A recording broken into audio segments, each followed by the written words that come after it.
What is going on this morning? So I figured I'd make a video. I tried to make a video tearing this motor down and the camera did not work right. Trying a new camera, some HD stuff. But anyway, we pulled our motor apart last night. Didn't capture it on video, unfortunately, but we do have all the components today ready to inspect. Everything looked really good. We have a 110 cam. Got some A&A 94 piston cylinders. We have a cast crank, cast flywheel, and cast rods. So that whole assembly should probably get replaced, and we're gonna put a stroker crank in it and turn the power up a little bit. We don't want to have any parts failure, so we're gonna go with a forged crank and some forged connecting rods. The flywheel, I don't really like the cast flywheels. A couple of guys on YouTube have had problems with them, and I've seen them fail before. They usually break in the crank area. They break the right where the dowel pins are at. They'll, that little flange will be bolted to the back of the crank, and the flywheel breaks off. This has a heavy-duty pressure plate on it, and the flywheel is cut way close to the bolts. And I think we're getting a little deflection on the pressure plate from the heavy-duty clutch. So we need to make that a little sweeter. The clutch engagement wasn't very nice. When you let the clutch out, it's like on and off, like a switch. It's not linear. So we'll try to improve that, whether it's replacing the pressure plate or correcting the flywheel. The flywheel definitely needs to be fixed. So I would recommend a set of rods, crank, a flywheel. We can use all the hardware off the crank, the gears, and it's got a good plan nut on it with a big washer. It's got 1.25 rockers. They're scat rockers. We can use those again. We'd like to change the cam, but the cam looks really good. If we have to, we can stay with that. The major problem on this motor was the carburation. I think it was the air cleaners causing them to run really fat, like the chokes were on. But without tuning the carbs, it's hard to tell. We'll definitely have to tune the carburetors or make a carburetor change, one of the two. Somebody had asked in the comments that 2 barrels would be good for your 1600 project, and I think so. Cadrons are really sweet. I haven't really used much of the empty stuff, but I know you can go to Caddyshack. He can tune them for you, set the accelerator pumps up, and all the little tricks that you have to do. They're one of those carburetors that you can't just bolt right on and have good results. Usually you have to tune them a little bit. And when you increase the cam in the motor and the displacement, naturally they're going to need a little bit of tuning. They have a very large venturi in them, so I think they're 44s. And they might have been a little too big for this 69 by 94 motor with the cam and the cylinder heads it had. The cylinder heads are 041 or 044 CB Performance. They're not ported at all, so we'll probably do a little port work under the intake and the exhaust in the pocket area, and maybe just clean the castings up a little bit. We're not going to get into reshaping the intake ports because we're going to use an off-the-shelf manifold. We have a Volkswagen case, which is nice. It's a magnesium case, not an aluminum case. It is clearance for a stroker, so we should be able to go with a 78, no problem. The reason we need to get different rods are these are cast rods, so you can't clearance the back of the rod. If you clearance the cast caps, they seem to fail.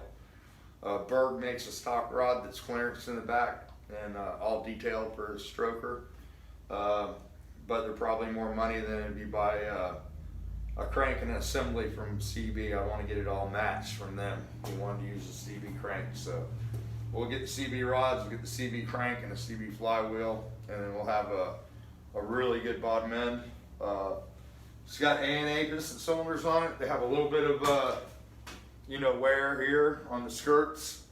Some of the coating's gone, which is probably looks like these set around a little bit, maybe seized the cylinder, and when the motor got rotated, the coating came off.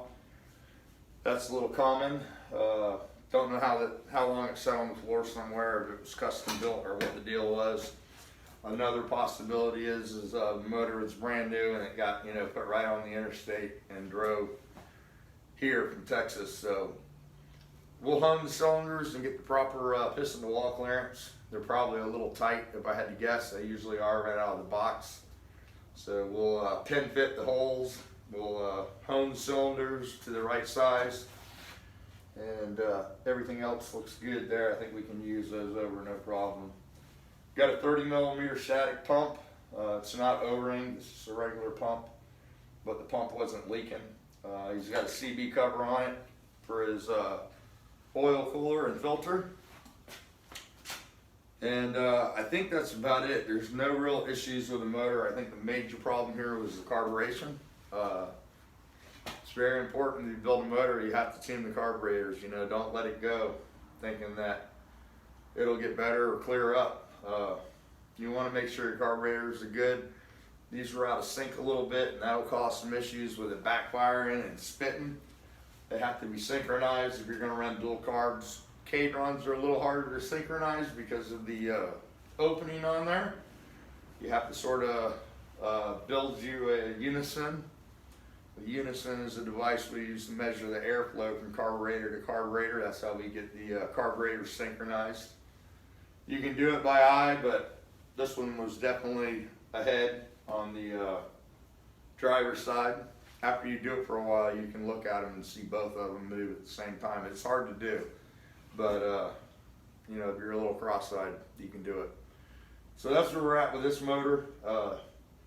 It has aluminum retainers. I like to upgrade those to some titanium or chrome moly. I just don't like the aluminum retainers if you're gonna, you know, interstate drive and want to, you know, dependable motor and long durability. There's better retainers and they're not that much money. The springs seem to work pretty good. It did have stock aluminum push rods in it. So we're going to upgrade these. We're going to put a stroker crank in it so the motor is going to get wider. So we'll have to get a cut to length set and custom cut those. And then we can correct the rocker arm geometry. It was pretty bad. So it had shims under the rocker arms. That's okay, it's a way to get it closer, but the adjusters are screwed all the way in, or all the way out, and it had shims under there, so obviously it wasn't very happy on the geometry. So we'll get the proper push rod in there and we'll get it all set up, and we'll do a video on that because people ask me about that, and it's very easy to set geometry up. And it's a complicated word, but not a complicated process. So the bearings in here will have to be replaced, obviously. You know, they've been run, and I wouldn't put these on a new crank. They didn't make very good contact, you know. The journal's not, you know, touching the whole bearing. And that could, you know, the crank's probably not finished all the way. I don't know what causes that, but we'll address that with the next crank. We'll measure it and make sure all the journals are properly sized to the bearing, and go from there. Lifters look pretty good. It looks like it may have one back here, this one. For the 2,000 miles it has on it, it's getting a little bit of a divot in it, so the lifter might be going bad, but we weren't planning on using these over. We were gonna change camshafts. These aren't notched, put in the case. The case isn't clearance for the bottom for the lifter. So just a couple little tricks you can do in here that weren't done. It's those little things that make a difference. And we'll just go through and detail everything and get the motor the size that the customer wants.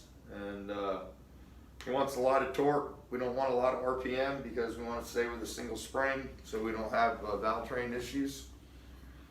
Being that he drives it a lot on the interstate and makes road trips, so it's a highway car, and we can build it accordingly. He's not a drag racer, so he's not going to be going stoplight to stoplight, although he'll be able to after we get it all done. We're going to have to pick the camshaft for this and match it to our cylinder heads. Like I said, it's got a pretty good size intake valve in there, 42mm with a 37 exhaust valve. So it's a pretty decent set of heads. They just stop, no port work, you know, right off the shelf. We'll do a little work on those, trick them up a little bit.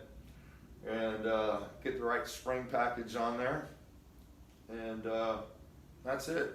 So I think that's about it on this motor. There was no surprises, no errors in the assembly. Everything looked good. Whoever assembled this motor did a good job. Like I said, it made it here.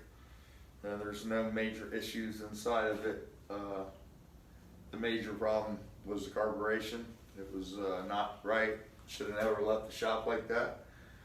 And you know, it made their motor look bad is what it did. And carburetion's, you know, everything on a Volkswagen. If you're gonna go to dual carburetors, you gotta be sure to get a carburetor that you're familiar with yourself, or you have somebody that can tune it. So that's the best suggestion that I can make. If you're not gonna tune them yourself, you wanna be able to have some sort of a resource for help. You know, when I worked at scooters, K-Drons, we use those a lot, but he knows all the little tricks. You know, you can trick these out. Out of the box Weber probably would work much better. We used to use the DC and F carburetors there. Everybody else uses the other style IDF carburetor, and those work pretty well. I've used them since I've left there and had good luck with them. Never tried the new ones though. I bought a set of used Italian ones from a swap meet, brought them home and, you know, massaged them a little bit and built the motor for a guy and let them go. And they ran really good. They were 44s and they made good power. So the 2-barrel seems to be a better, you know, wider tuning option. You can tune them down mild by changing the Venturi, downsizing that. You know, you can change the jet. And then when you make the motor bigger or add performance to it, you can enhance the carburetor, and you know, you still have a piece that you can grow with. With the K-Dron, it's going to be sort of limited. You know, like I said, you got Caddyshack out there. I'm sure there's other resources for making a K-Dron trick. No doubt that there's some fast ones. They used to have the K-Dron Challenge. I think Clyde put 4 of them on a car once. So yeah, you can make K-Drons go fast. I think low budget works on them. But it's like a niche market, you know, where the 2-barrel Webers are more out of the box, user friendly. I prefer the 48 IDA. You can tune those down to run on a 1600 too, but a lot of people probably disagree with that. I had 48 IDAs the whole time I grew up on my little motors, 1776, 1915, and they worked really great. Also those, you can tune the Venturi size, the jet, you can do a lot of tuning on them, so there's a big window there. So anyway, I'm not gonna make this any longer. I just wanted to apologize for the video going bad last night. We'll try to make sure the camera's recording, and on the future videos, we're gonna get into pulling the heads apart, maybe doing a little enhancement on those. I have to talk to the customer and see what he wants to do.